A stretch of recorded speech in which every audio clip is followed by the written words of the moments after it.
Jail में वक्त भी अपना मिजाज बदल लेता है। ख्याल और जज्बात की कमी के कारण समय थम जाता है और हाल और माजी का अंतर भी मिटने लगता है। माजी को जगाने के लिए हमें बीते कल को आज की जीती जागती जिंदगी की उन कड़ियों से जोड़ना पड़ता है जिनमें संघर्ष और मसाइल मौजूद हैं।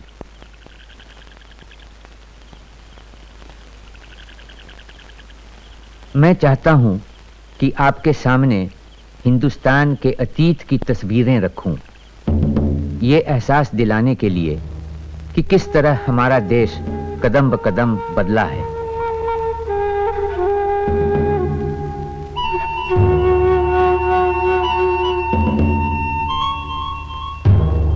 कैसे इतिहास की नदी युग बदलती हुई सदा बहती चली आई है और भंवर और मझधार के बावजूद एक अनजान समंदर की तरफ लपकती हुई बढ़ रही है।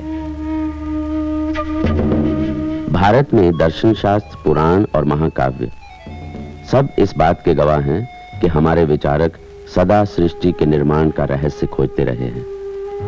दुनिया का मूल पदार्थ आदि जल माना जाता है।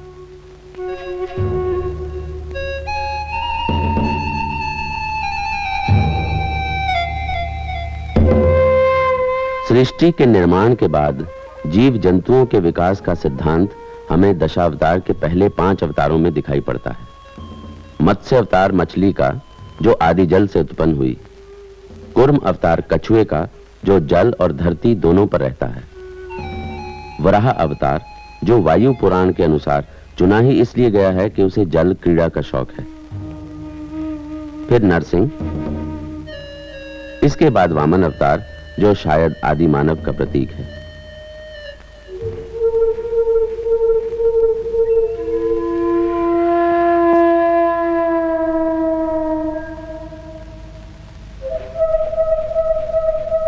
उस समय के लोग घर या भवनों में नहीं, गुफाओं में रहते थे। वो कंदमूल और शिकार के जानवरों का मांस खाते। ये आदि मानव तस्वीरें बनाना जानते थे। नुकीले पत्थर और लकड़ी के कूंचे से वो गुफाओं की दीवारों पर जानवरों के चित्र बनाते। जंगली जानवरों के प्रति आदि मानव को भय और श्रद्धा दोनों रहे होंगे और शुरू में इनकी आराधना भी होती होगी। फिर भित्ति चित्रों में मनुष्य के आकार भी बनने लगे, जो टोने टोटके जैसे थे।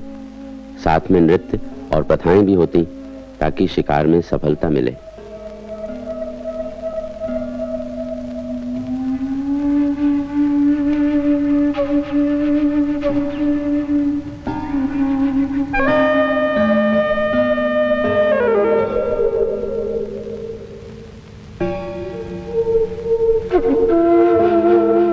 सभ्यता की ओर इंसान का पहला कदम रहा झुंड या टुकड़ी बनाकर शिकार करना और साथ मिलकर बांटना। हर इंसान को पहले झुंड के बारे में सोचना होता था, फिर खुद के बारे में। झुंड या कबीला किसी खतरे में पड़ता तो हर एक को एकजुट होकर लड़ना होता। कोई शख्स झुंड के कामों में पीछे रहता तो उसे खदेड़ कर बाहर कर दिया जाता।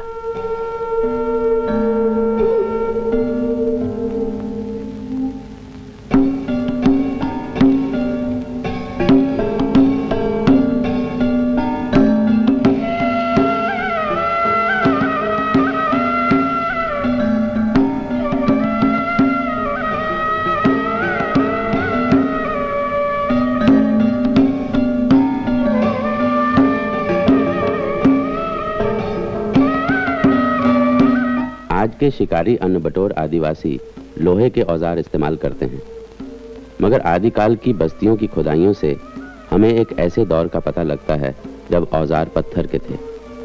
खुरचने, काटने, चीरने के पत्थर, तीरों के फल, कुल्हाड़ी और चाकू जैसे पत्थर। इनमें से कई औजारों पर लकड़ी बांधकर इस्तेमाल में लाया जाता होगा, जैसे तीर के फल। जो लोग ये औजार इस्तेमाल करते थे वो पूर्व पाषाण युग के कहलाते हैं, क्योंकि वो पाषाण यानी पत्थर के औजार और हथियार काम में लाते थे। पूर्व पाषाण युग खत्म होते होते दुनिया का मौसम गर्मा गया। बर्फानी नदियों की जगह घने जंगल उगने लगे थे। इन जंगलों में रहने वालों की नस्ल भी नई थी। उन्हें उत्तर पाषाण युग के आदमी कहते हैं। इस नस्ल की सबसे अहम दरियाफ्त थी खेती बाड़ी, जिससे इंसान को काफी आराम मिला और नई इजादों के लिए ज्यादा समय। मिट्टी के बर्तन बनने शुरू हुए, जिनकी मदद से खाना पकाया जाता था। पत्थर के औजार पहले से उम्दा बनने लगे। भेड़, बकरी, कुत्ता, गाय जैसे जानवर पाले जाने लगे। कपड़े की बुनाई शुरू हुई। इन लोगों ने अब झोपड़ियों या कच्चे घरों में रहना शुरू किया। खेती बाड़ी का एक दिलचस्प नतीजा यह हुआ कि लोग गांव और नगर बसाने लगे। बड़ी नदियों के किनारे या जरखेज वादियों में आबादियां बसना शुरू हुई, जहां पानी और खाने की कमी न थी। जरूरत से ज्यादा अनाज भंडारों में जमा हुआ। ये अतिरिक्त मूल्य की शुरुआत थी। लोगों को सोच विचार का ज्यादा समय मिला। व्यापार होने लगा। कला और दस्तकारी में उन्नति हुई। अफगानिस्तान में मेहरगढ़, पाकिस्तान में कोटडीजी और राजस्थान में कालीबंगन जैसे कई स्थानों में उस विकसित ग्रामीण सभ्यता के सबूत मिलते हैं जो धीरे धीरे नगर सभ्यता में बदल रही थी।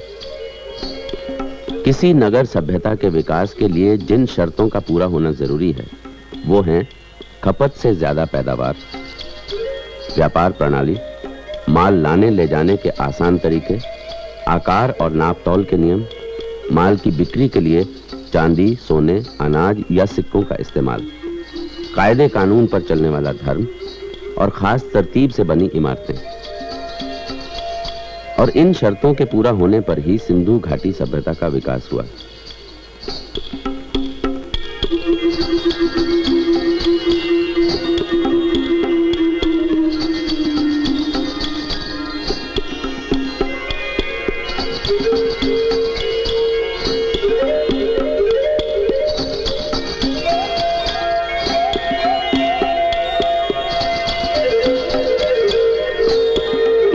ये पुरानी भारतीय संस्कृति आज के भारत की तहजीब का आधार है। कितनी दिलचस्प और अनहोनी बात है कि इतिहास की शुरुआत से आज तक भारतीय संस्कृति और जीवन का अटूट सिलसिला कायम है।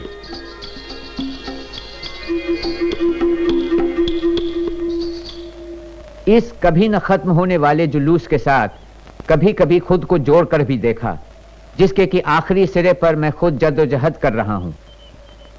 फिर अपने आप को इससे काट लेता हूं और ऐसे देखने की कोशिश करता हूं जैसे पहाड़ की चोटी से नीचे खाई को देखते हैं।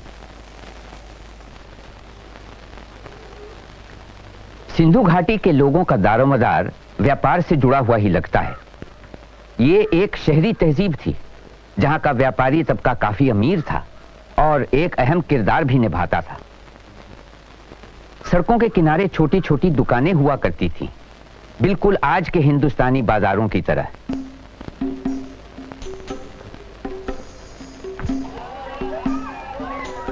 सिंधु घाटी तहजीब, जिसे हड़प्पा संस्कृति के नाम से भी जाना जाता है, अपने सुनहरे दौर में 2500 से 1900 ईसा पूर्व तक बलूचिस्तान की पहाड़ियों से लेकर सिंधु नदी के मैदानों तक और कच्छ, काठियावाड़ से लेकर घग्गर, यमुना घाटी तक फैली हुई थी।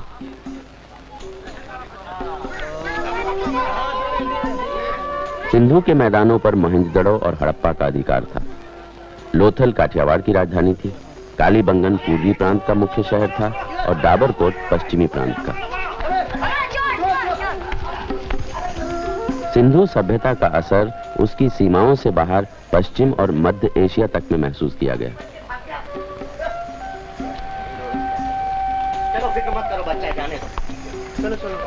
सिंधु घाटी सभ्यता उस व्यापार का एक हिस्सा थी जो मेसोपोटामिया के निचले मैदानों से लेकर पारस की खाड़ी के दोनों छोरों को जोड़ता हुआ दक्षिणी ईरान और बलूचिस्तान से सिंध होता हुआ भारत के भीतरी हिस्सों तक फैला हुआ था।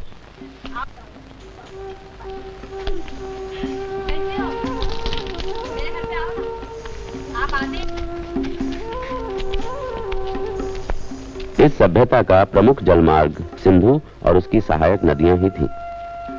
नदी और समुद्री जलमार्ग पर होने वाले व्यापार के अन्य महत्वपूर्ण गवाह हैं लोथल में स्थित गोदी और द्वारका में मिले पत्थर के लंगर और प्राचीन घाट।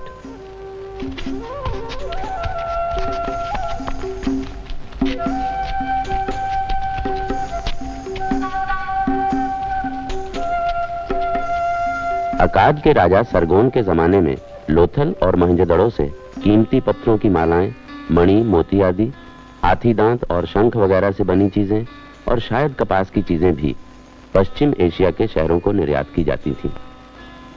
उस वक्त की मिट्टी की मोहरों और शिलालेखों के हिसाब से आज का मकरान तट मगन और भारत का पश्चिमी तट मेलुहा कहलाते थे। भारत से पाल वाली नावें अकाद की खाड़ी तक चलती थीं। मेलुहा से आते जहाज, मगन से आते जहाज, दिलमन से आते जहाज, अकाद के बंदरगाह का सबने छू लिया किनारा है।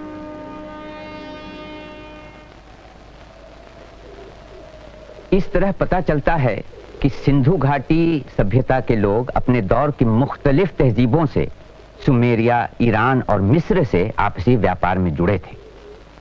लगता है सिंधु तहजीब के शहरों के कारीगर ज्यादातर विदेशी बाजारों के लिए ही सामान बनाते थे। सामान की खरीद फरोख्त के लिए किसी मुद्रा का इस्तेमाल होता था या नहीं, इसके बारे में ठीक से बता पाना मुश्किल है। मकानों से सटे हुए बड़े गोदामों से अंदाज लगाया जा सकता है कि ये सौदागरों के मकान हैं।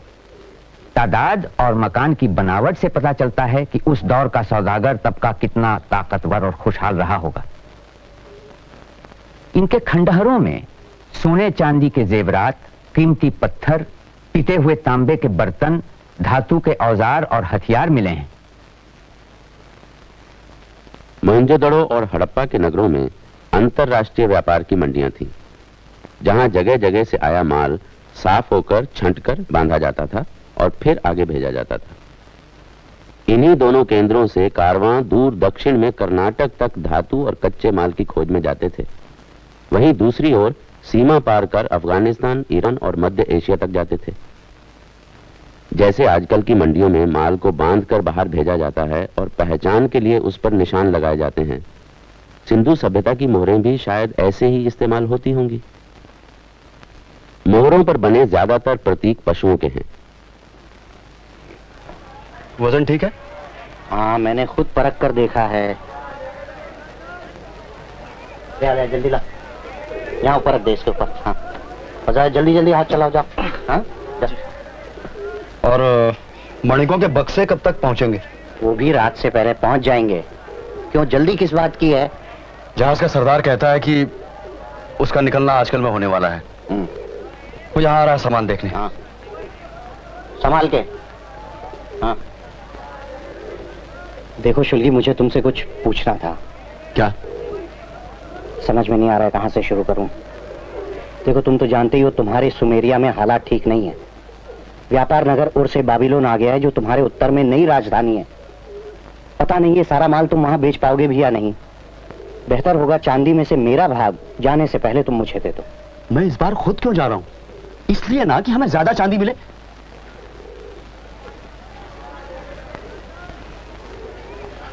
ठीक है, अगली बरसात तक तेरी चांदी भिजवा दूंगा। क्या पता उस समय तक मैं यहाँ रहूंगा भी कि नहीं।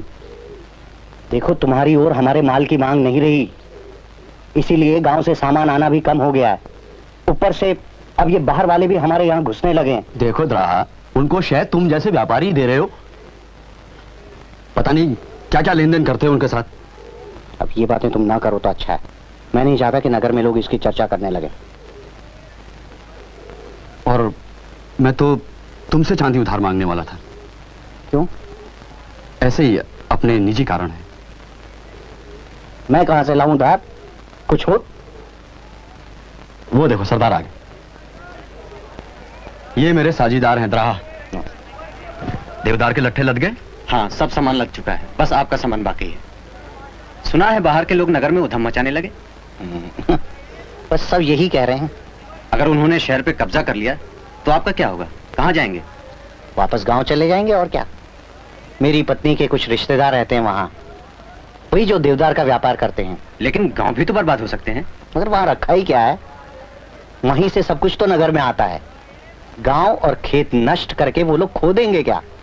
खेती बाड़ी तक तो ढंग से आती नहीं उन्हें। गांव जिंदा रहेंगे, इसमें कोई शक नहीं है। मालिक, चुंगी निरीक्षक आ गए हैं, आपको बुलवा भेजा है। क्यों? चुंगी तो हमने चुका दी है। सारा नहीं हो पाया।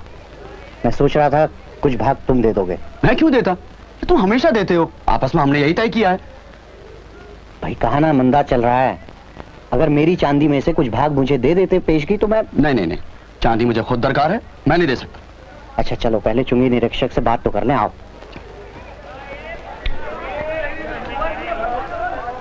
मुझे चुंगी अदा करने में कुछ समय लगेगा, आप कुछ कर सकते हैं?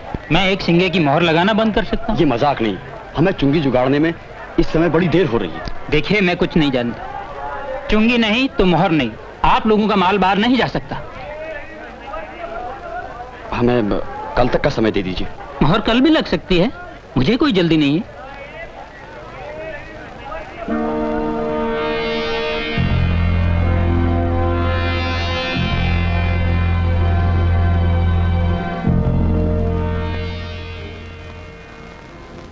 अब क्या होगा? देख लिया, कल तक मुझे चांदी चाहिए, नहीं तो तुम्हारा सामान बाहर नहीं जा सकता। एक उपाय है, यदि आप मान लें। क्या? जहाज तैयार है, आज रात को ही आपका माल लाद लेंगे। बिना मुहर के? बिना मुहर के, और रात को ही चल पड़ेंगे, वो मैं देख लूंगा। तुम ठीक कह रहे हो। और क्या, अब यहाँ रुकना नहीं। आपका क्या जाता है, अब यहाँ कुछ रुकने से फायदा नहीं है, इसमें खतरा है बहुत। ये तो चले जाएंगे, लेकिन मैं तो यही हूँ। अब सोचने का समय नहीं है, मुझे अपने लोगों को चौकस भी करना है। सिंधु सभ्यता व्यापार पर निर्भर थी, मगर व्यापारी मुनाफा कहां से कमाता? वो कौन सा बल था जिसने उस स्पष्ट वर्ग विभाजन को बनाए रखा जो व्यापार के पनपने के लिए जरूरी था?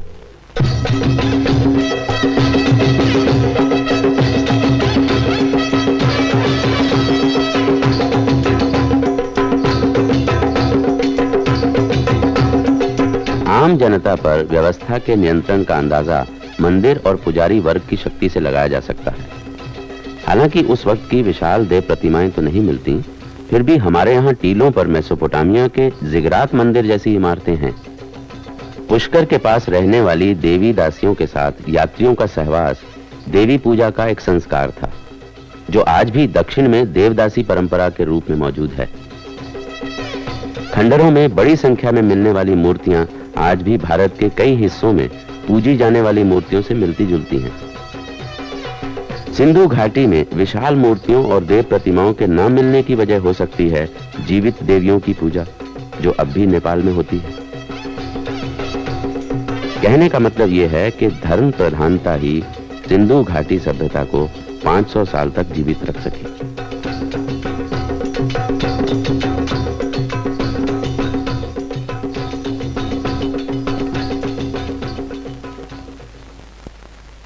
सिंधु घाटी सभ्यता के लोग आखिर कौन थे और आए कहां से, यह हम अब तक नहीं जानते। मुमकिन है कि यह देसी तहजीब ही थी और इसकी जड़ें और शाखें दक्षिण भारत में पाई जाती हैं।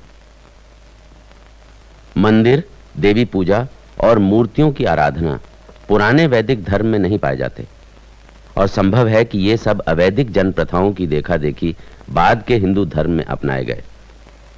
आखिर क्या हुआ सिंधु घाटी तहजीब को, यह कैसे खत्म हो गई? कुछ लोग कहते हैं कि इस तहजीब का खात्मा किसी हादसे की वजह से हुआ, या फिर आबो हवा का बदलाव जिसकी वजह से चारों ओर रेगिस्तान फैल गया। देखा जाए तो मौसम के बदलने का असर कुछ ही भागों पर हुआ होगा, जबकि यह तहजीब सिंधु से गंगा तक फैली थी। शायद इस सभ्यता के अंत का कारण इसके व्यापार का पतन होगा। एक और मत यह है कि लगभग 4000 साल पहले आर्यों के फैलाव की वजह से सिंधु सभ्यता धीरे धीरे नष्ट हो गई। आर्यों ने सिंधु वासियों द्वारा नदियों पर बनाए सारे बांध तोड़कर उनकी खेती का आधार ही मिटा दिया।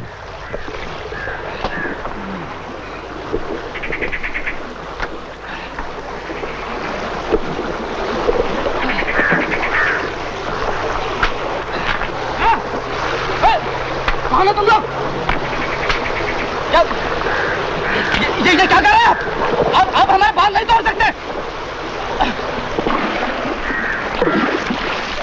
क्या बात, आप लोग बांध के तोड़ रहे हैं? तुम लोगों ने सारा पानी यहाँ रोक रखा है, और उधर हमारे मवेशी मरे जा रहे हैं। हमारे मवेशी मरे जा रहे हैं तो हम क्या करें? इस पानी के बिना हमारी फसलें नष्ट हो जाएंगी। हम तुम्हारी फसलों के बारे में कुछ नहीं जानते। ये पानी हमारे मवेशियों के लिए ही जाएगा। आप बाप को चलो बांध तोड़ो, चलो। वेदों में जगह जगह जिक्र आता है कि इंद्र ने उन जलधाराओं को मुक्त करवाया जिन्हें असुरों ने बांध रखा था। राक्षस ऊबड़ खाबड़ जमीन पर काले सर्प सा लेटा था। जब इंद्र ने अपने अंग भंग करने वाले शस्त्र से उस पर प्रहार किया, तब नदियों का प्रवाह रुक गया, धरती डोलने लगी, बड़ी बड़ी चट्टानें और पत्थर रथ के पहियों से लुढ़कने लगे और बंधी हुई समस्त जलधाराएं छूटकर दैत्य के लेटे हुए शरीर पर बहने लगी।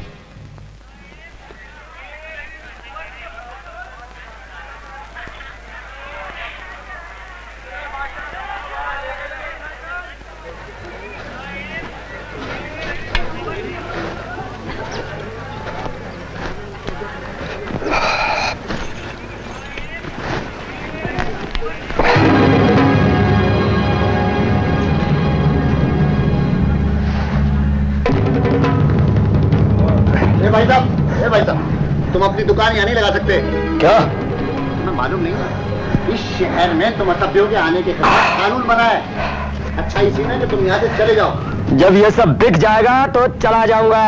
क्या कहा?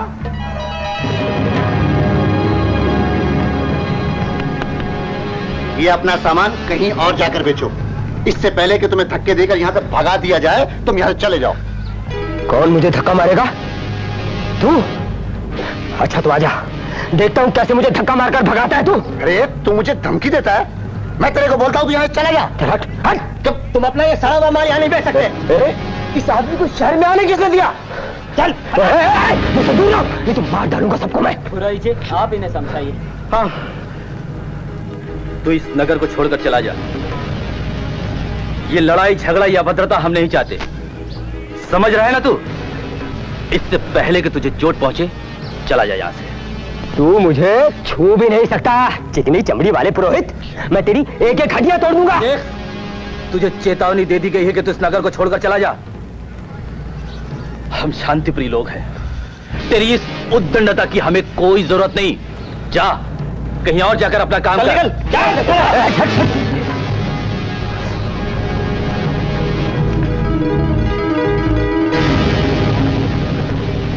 जाता हूं, परंतु याद रखना,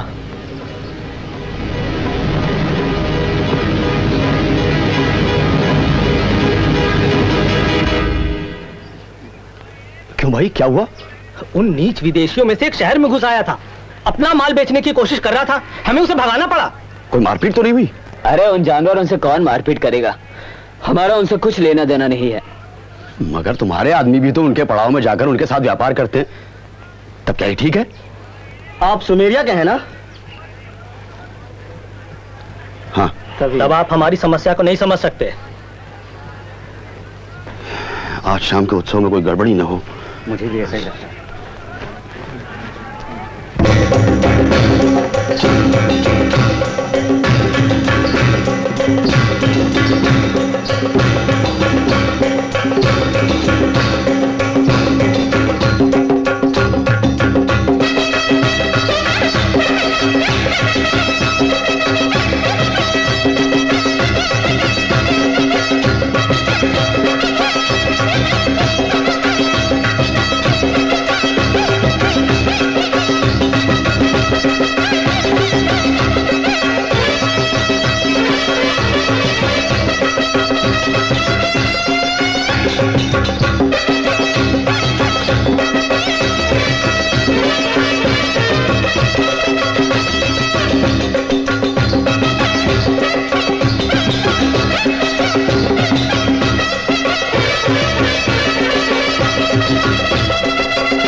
तुमने क्या तय किया? आ रही हो? कहाँ? मेरे साथ सुमेरिया। मगर क्यों? तुम जानते हो मैं नहीं आ सकती। पुजारी जी मुझे जाने की कभी अनुमति नहीं देंगे। मैं मंदिर के साथ जुड़ी हुई हूँ। मुझे शादी करने की आज्ञा नहीं है। मगर तुम्हें यहाँ शादी करने को कौन कहता? मगर तुम्हें यहाँ शादी करने को कौन कहता है? तुम मेरे साथ दिलमन चलो, हम वहाँ शादी कर लेंगे, कोई नहीं जान पाएगा। वो मुझे कभी अनुमति नहीं देंगे।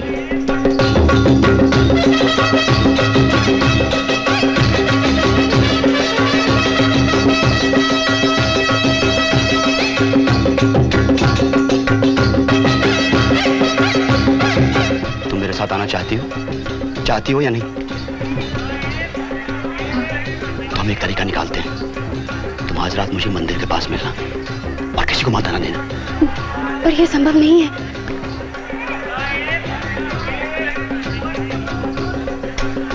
देखो, कोई उपाय सोचना, समझी? कह देना मेरी तबीयत ठीक नहीं है, मैं आऊंगा।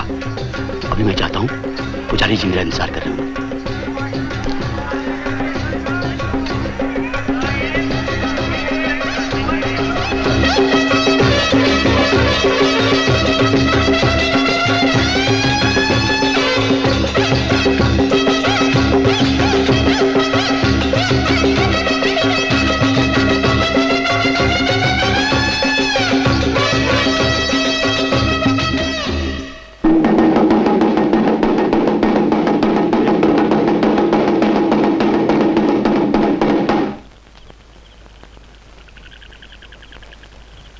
हे नगरवासियों, मैं और मेरे ये मित्र दिलमन से आए हैं। इस समारोह के धार्मिक महत्व को देखते हुए हम इस पवित्र नगर के संस्कारी नागरिकों को अपनी धरती की एक प्रसिद्ध कहानी सुनाने की इच्छा रखते हैं। यह हमारे देश के महान नायक गिलगमेश और उसके अमृत के खोज की कथा है।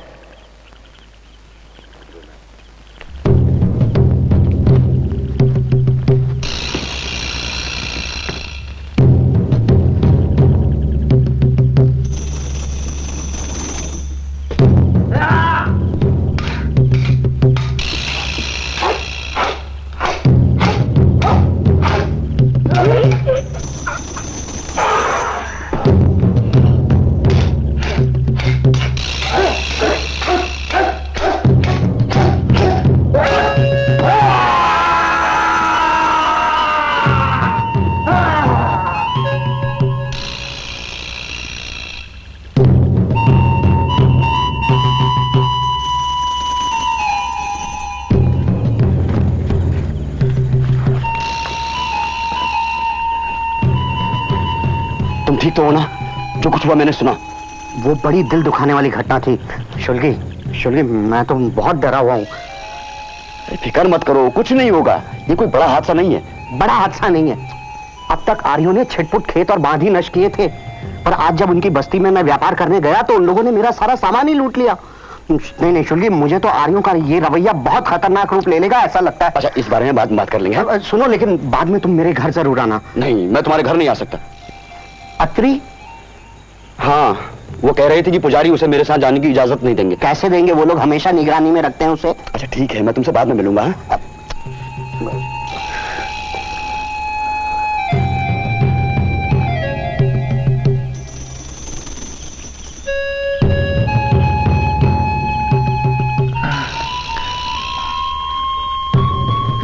गिलगमेश, आज मैंने एक भयानक सपना देखा।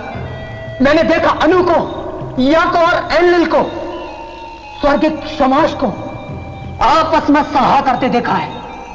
अनु को एनलिल से कहते सुना है, इन दोनों ने स्वर्ग वृषभ को नष्ट कर दिया, हुम्बाला को मार गिराया, इसीलिए इन दोनों में से किसी एक को मरना होगा। एनलिल को कहते सुना, इन कड़ू को मरना होगा। नहीं मरेगा गिलगमेश, इन कड़ू को मरना होगा। बंधु, प्यारे बंधु, वो मुझे मार डालेंगे। क्या मृत्युलोक के दरवाजे जाना होगा, मरकर हाजिर होना होगा प्राण रूप में? क्या अपने प्यारे भाई को अपनी आंखों से देखना कभी नसीब ना होगा? बंधु, बिल्कुल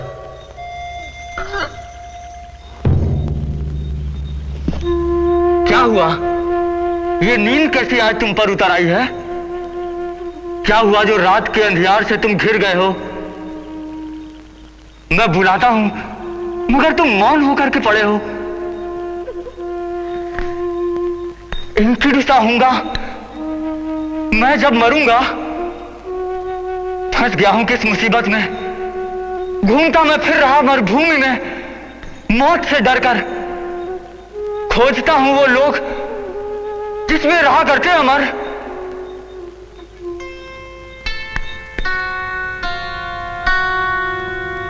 गिलगमेश, क्या तुम ही हो गिलगमेश?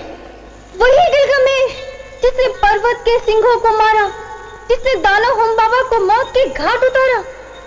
वही हो ना जिसने स्वर्ग वृषभ को सुलाया? अगर वही हो तो किस वजह पड़ गया मुंह पीला? किस कारण धस गए गाल? शोक हृदय में चेहरे पर भी लिखा हुआ है, जैसे कोई बटुही जाने कितनी धरती लांग यहाँ आया है। मित्र मेरा जिस पर उड़ेला प्यार, मानवों की जाति जैसी नियति का हो गया एकदम शिकार।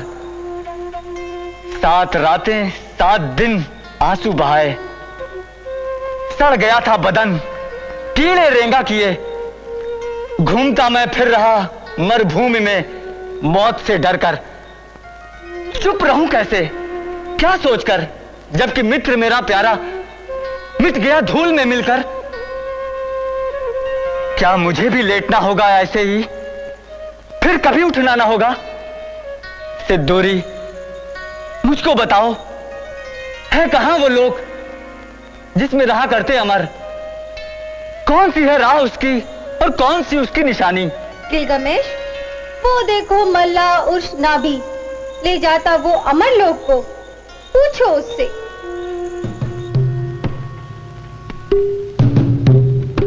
उर्श नाभी, कौन सी है राह जो अमर लोग जाती है? अगर वो सज्जनोचित लांग कर सागर पकड़ लूंगा, यदि नहीं तो मरुभूमि को मैं पार कर लूंगा। तैर कर, चल कर कहां तू जाएगा? जिंदगी जो ढूंढता है नहीं पाएगा। देवताओं ने मनुष्य को जब बनाया, मौत को उसके लिए था तब रचाया। हाथ में रखा उन्होंने जिंदगी को। गिलगमेश, उन्हें भी चाहिए कुछ पेट को। खुश रहो हो रात चाहे दिन, मनाओ मौज तुम हर घड़ी छिन। गीत गाओ, झूम कर नाचो सभी कुछ भूलकर।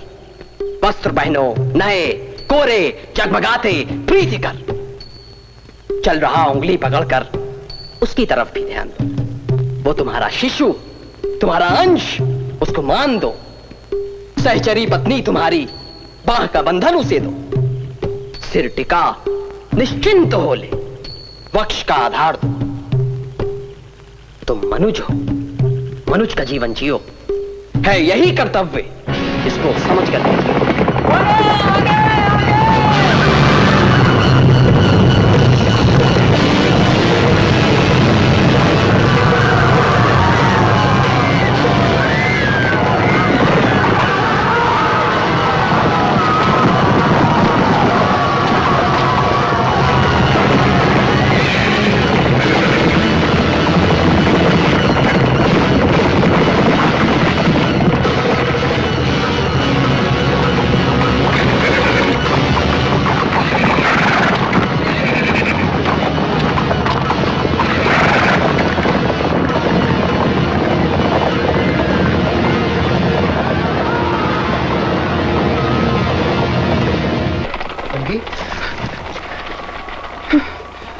शुल्की, पागल हो गए हो क्या? जानते हो ये तुमने क्या किया? मैं नहीं जानता मुझे क्या हो गया है। भगदड़ में मैंने मौका देखा और इसे भगा लाया। अब अत्री को तुम्हें अपने पास छिपा कर रखना है। तो ये अत्री है। शुल्की, तुम्हारा पागलपन अब मायने रखता है। डरो नहीं, तुम यहाँ हिफाजत से हो। अगर मैं पकड़ी गई तो वो लोग मुझे जान से मार डालेंगे। मुझे कभी नहीं आना चाहिए था। फिक्र मत करो, कोई भी तुम्हें यहाँ खोजने नहीं आएगा। वो लोग समझेंगे कि तुम्हें लुटेरे यहाँ से लेकर गए हैं, समझी? अब क्या करना है? अब इसे किसी तरह यहाँ से निकालकर जहाज तक पहुंचाना होगा। इसका मतलब है तुम्हें दिलमन वापस लौटना होगा। और कोई चारा भी तो नहीं है। डूबती नैया छोड़कर भाग रहे हो? बकवास, सब ठीक हो जाएगा। शुल्गी, आज रात जो हुआ उसके बाद भी तुम ये कह रहे हो? वो लुटेरे इस हद तक कभी नहीं बढ़े थे। मुझे तो लगता है वो हमारी बचाव की ताकत का इम्तिहान ले रहे थे। असली हमला तो आगे होगा। देखो द्राहा, मैं... अच्छा होगा तुम यहां से चले जाओ। तुम्हारी ओर से हर चीज अनिश्चित होती जा रही है। द्राहा, हमारे पास भेजने के लिए पूरा माल तैयार है। मैं दिलमन में जाकर खुद उसे बेचूंगा और तय मानो हमें उससे बहुत मुनाफा होगा। और अगले मौसम में जहाज की पहली खेप से तुम्हारी चांदी तुम्हारे पास पहुंच जाएगी। ऐसा नहीं हो सकता कि अत्री को एक हफ्ते के लिए तुम यहां छोड़कर चले जाओ? नहीं, इसकी गुंजाइश नहीं है। हमें जल्द से जल्द जाना है, नहीं तो हम यहां पर फंस सकते हैं। अच्छा, उस सुमेरिया कप्तान के बारे में तुमने क्या सोचा है? तुम्हें लगता है इस बारे में वो तुम्हारी मदद करेगा? उसका जहाज भी निकलने के लिए तैयार है। अगर वो चाहे तो तुम दोनों को साथ में ले जा सकता है। तुम एक काम करो, कल सुबह ही तुम अत्री को साथ लेकर उस जहाज पर छिप जाओ। वो तो ठीक है, लेकिन एक सिंगा मोहर का क्या होगा? वे तुम्हारे ऊपर जुर्माना कर सकते हैं। तुम उसकी फिक्र मत करो, तुम सिर्फ उस जहाज के कप्तान को संभालो। मैं तुम्हारा बहुत आभारी हूं, मगर लुटेरे आए तो तुम कहां जाओगे? अपने गांव चला जाऊंगा, और कहां जाऊंगा। मुझे यकीन है सब ठीक हो जाएगा। हाँ, तुम्हें तो हमेशा हरा ही हरा नजर आता है। द्राहा, हम दोपहर तक माल का इंतजार करेंगे। अगर लड़ाई नहीं हुई तो हम चल देंगे। ठीक है? ठीक है। ये लो, अत्री का ध्यान रखना। जहाज छूटने तक किसी की भी नजर इस पर नहीं पड़नी चाहिए। हाँ?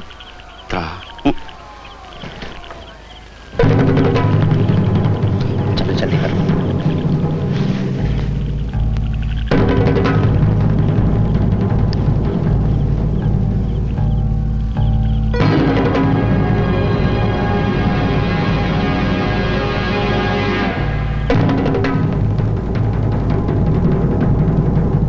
ये सभ्यता अचानक नहीं मर गई जैसा कि पहले माना जाता था।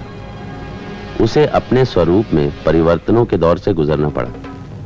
1600 से 1900 ईसा पूर्व का ये परिवर्तित रूप वाला दौर उत्तरकालीन हड़प्पा के नाम से जाना जाता है। इसके बाद आर्यों का फैलाव हुआ और जैसा कि इतिहास में होता आया है, उन्होंने पुरानी सभ्यता के प्रभाव को धीरे धीरे स्वीकारा और उसके कई पहलू अपना लिए।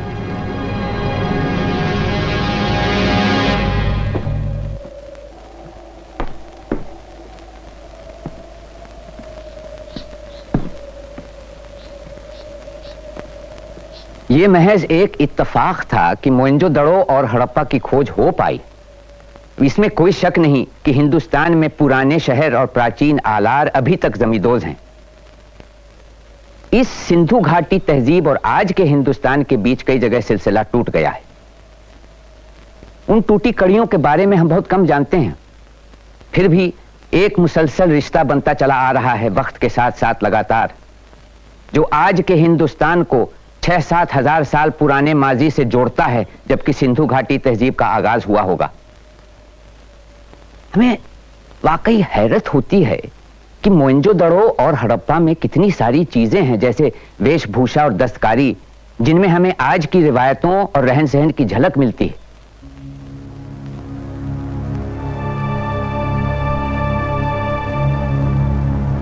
सारम्या नगरी महान राजा, सामंत जन वे कहाँ, विद्वत राजसभा कहाँ मद भरी, चंद्राननाए कहाँ, चारण किरण गान तान गर्वी, युवराज है अब कहाँ, डूबे सब अब रह गई हैं यादें, कालाय तस्मै नमः।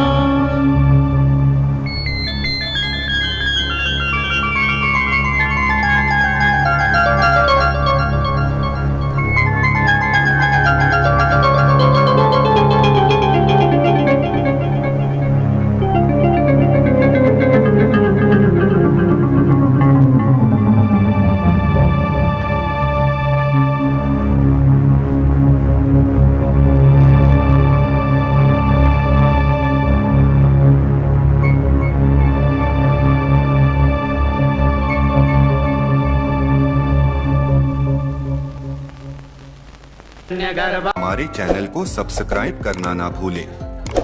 धन्यवाद।